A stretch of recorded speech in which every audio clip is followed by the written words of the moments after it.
I'm Mason Marangella from Vertex Effects. Today I have with me one of my custom-built pedal boards that I did for a session musician in Sydney, Australia. And I primarily work with session and touring musicians and also various artists around the world. And some of my clients include Robin Ford, Michael Landau, Joe Bonamassa, among others. And I'm going to take you through my pedal board here that I've built today and kind of show you some of the options that are available here. And I'm also going to give you some tips on how you may be able to improve your homemade pedal board to get the maximum tonality and sonic qualities from them.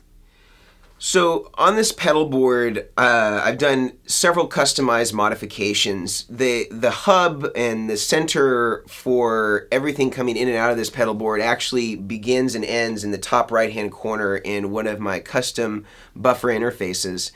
For this particular pedal board, the client requested a series of customizations.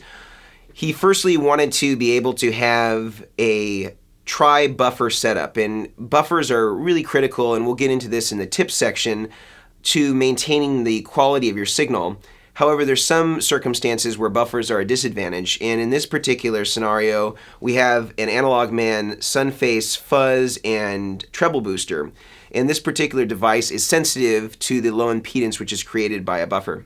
But I still wanted to give the option to this client so that he could use other pedals in this place if he decided to change at a later time.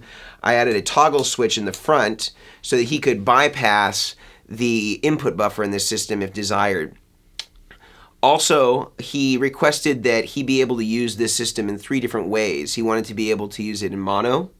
He wanted to be able to have it in AB between 2 different amps and have it in stereo. And I've made that all foot switchable in this interface. So he has an AB switch here to switch between 2 amps, and it will be mono in both A and B. Or if he clicks over to stereo, he'll have the entire system in stereo. Another important thing to mention when you are doing a system that has stereo and mono capabilities is having a mixer inside of your interface so that it remixes the left and right signal when you sum back to mono, because often what will happen when you have a stereo pedal board and go back to mono, you'll just have just left or just right. You won't have an equal mix of both left and right. And so that's included in all of my stereo interfaces and buffers so that the client is able to maximize the sound of any stereo pedals that they may be having running through the system. Another custom modification that was done to this pedal board is a current limiting mod in the Voodoo Lab Pedal Power 4x4, which is located in the top left. A lot of my clients like the way that pedals sound on batteries, and to allow them that sound, I've found that doing a voltage restriction, which some power supplies offer, they may call it a sag control, is not enough to completely emulate a carbon battery, which are the cheap, inexpensive batteries that most people do not care for, but in the application of pedals in the high impedance world, that's desirable.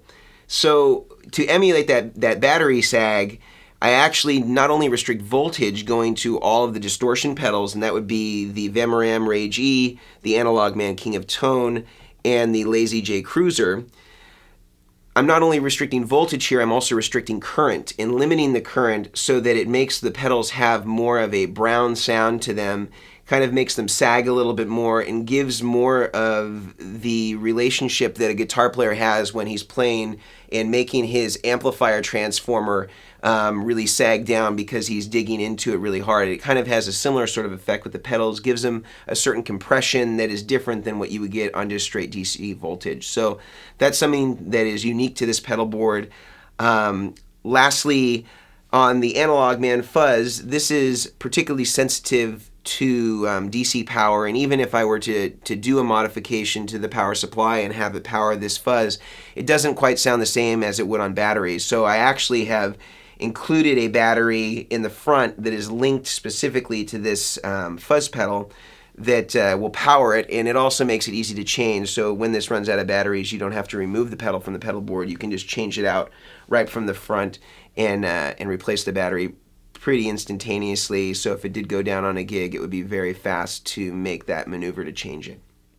So if you'd like to hear more about the sort of things I do, the customizations, the custom rig builds, you can visit my website at www.vertexeffects.com.